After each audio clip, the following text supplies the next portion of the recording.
Yana adalah anak tiriku, putri satu-satunya dari istriku, dengan suaminya yang terdahulu. Saat ini, Yana sudah berusia 21 tahun.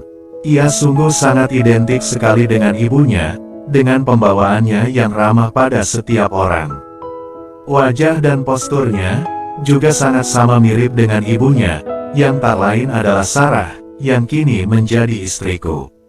Aku menikahi istriku Sarah ketika dia sudah menjanda. Kini dia berusia 43 tahun.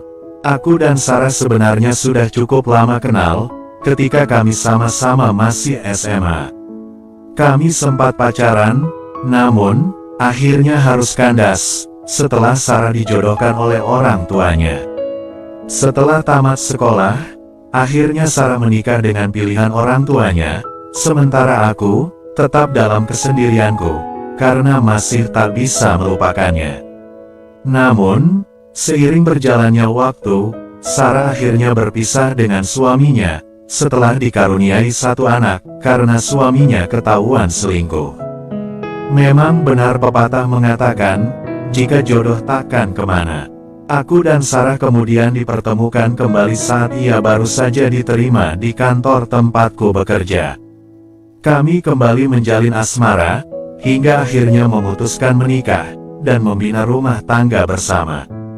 Selama kurang lebih 3 tahun membina rumah tangga, kami tinggal di kontrakan, sampai aku merasa mampu untuk membeli rumah sendiri, dengan uang yang ditabung dari hasil gajiku.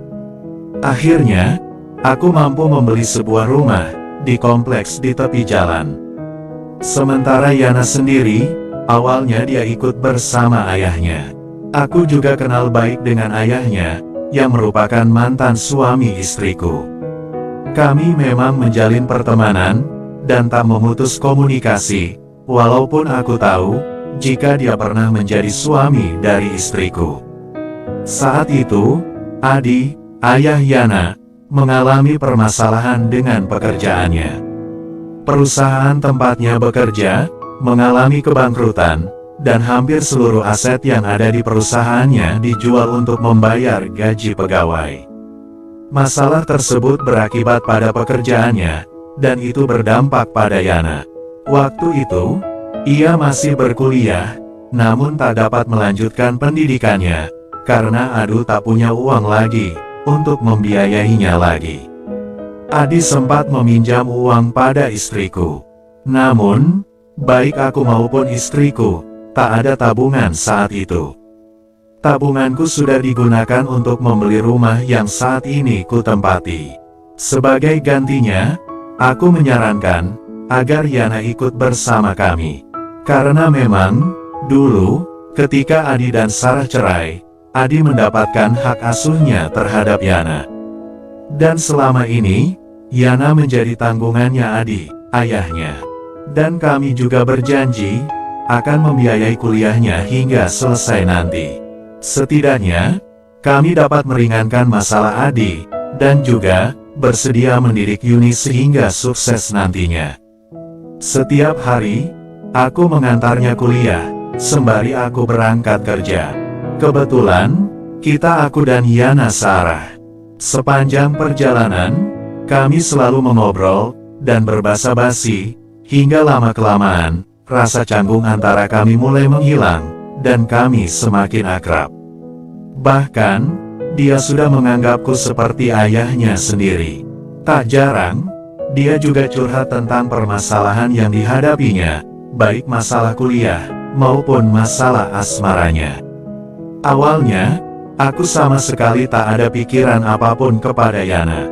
Namun, seiring berjalannya waktu, dan keakraban kami yang terjalin, rasa kagum di benakku mulai hadir.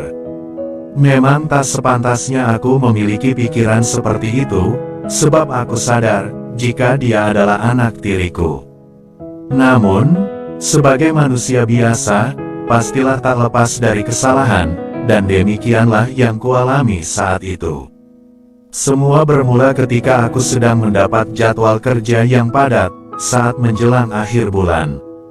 Pekerjaan yang terlalu banyak, tak bisa kuselesaikan di kantor. Aku membawanya pulang, dan berniat untuk menyelesaikannya di rumah. Setibanya di rumah, aku membawa setumpuk berkas yang harus diselesaikan saat itu juga. Sebetulnya, itu bukan kerjaanku, semua itu adalah kerjaan manajer. Namun, karena pimpinan perusahaan melimpahkan padaku, akhirnya akulah yang harus menyelesaikan semua itu. Banyak banget berkasnya mas, ucap Sarah, istriku, saat aku sampai di rumah. Iya nih, ini sebenarnya kerjaan manajer, tapi Pak Dirut nyuruh aku nyelesain semua ini. Kayaknya, aku akan ada tugas keluar kota nih, ucapku. Berapa hari mas keluar kotanya? Tanya Sarah. Belum tahu sih, tapi mudah-mudahan aja nggak jadi, sahutku pada Sarah. Malam itu aku lembur, dengan mengerjakan semua tugas kantor. Keesokan harinya, sesampainya di kantor, aku serahkan semua berkas kepada pimpinanku, dan siangnya beliau menelponku, lalu memintaku untuk menemuinya. Aku menemui beliau di rumah. Ternyata, aku ditugaskan untuk keluar kota, di tempat cabang perusahaan aku bekerja. Karena cabangnya baru buka, dan masih memerlukan bantuanku untuk merampungkan persoalan di sana. Sesampainya di rumah, aku kabarkan penugasan itu kepada istriku. Istriku malah gembira mendengarnya, selain karena bonus yang kuterima, ia juga berpesan, agar membawakan oleh-oleh sepulangnya dari penugasan tersebut. Singkat cerita, keesokan harinya, aku diantar ke stasiun kereta api oleh istriku, beserta anak tiriku, Yana. Selama perjalanan menuju stasiun, aku berpesan kepada mereka untuk jaga diri selama aku tak di rumah. Setibanya di stasiun kereta, aku segera berangkat, dan mereka pun kembali ke rumah. Setelah 2 hari di sana, aku mencoba menelpon istriku, untuk sekedar menanyakan kabar, dan keadaan di rumah. Akhirnya, setelah seminggu sana, tepat di akhir pekan, aku pulang, tanpa memberitahu sebelumnya kepada istriku. Perjalanan dari kota Surabaya, Jumat sore dengan menggunakan bis. Bis yang membawaku sampai pukul 10 petang. Dan melanjutkan perjalanan menuju rumah dengan menggunakan taksi online. Hanya 1 jam perjalanan dari terminal ke rumahku. Saat tiba di komplek perumahan kami, suasana nampak sepi, dan sepertinya, listrik sedang padam. Sebelumnya, aku memang membawa kunci cadangan. Sehingga, saat sampai rumah, aku tak mengetuk pintu terlebih dahulu. Lagi pula, aku tahu, jika pada jam tersebut, istri beserta anak tiriku, pasti sudah terlelap. Setelah membuka pintu, aku segera menuju kamar.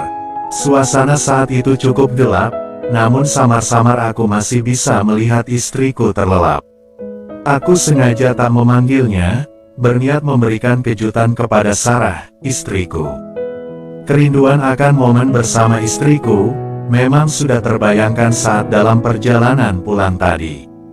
Dan malam ini, aku ingin menghabiskan waktu untuk menunaikan kewajibanku.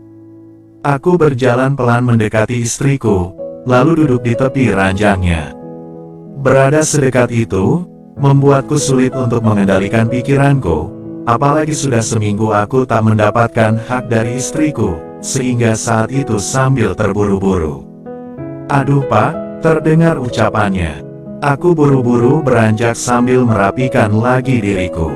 Tolong maafkan Bapak, Bapak kira tadi ibumu, ucapku terbata, dengan bibir bergetar. Namun, ia justru tersenyum, bahkan tak menunjukkan kemarahannya. Pak, apa yang Bapak mulai, harus Bapak selesaikan sampai akhir ya, ucapnya tersenyum. Aku pun terheran, dan tak bisa berkata apa-apa, karena sudah dikuasai oleh perasaan yang sudah di ujung tanduk, karena sudah seminggu tak kudapatkan, akhirnya aku menurutinya. Akhirnya, terjadilah hal yang seharusnya tak kukerjakan saat itu. Namun, setelah semuanya berlalu, aku langsung buru-buru pergi keluar.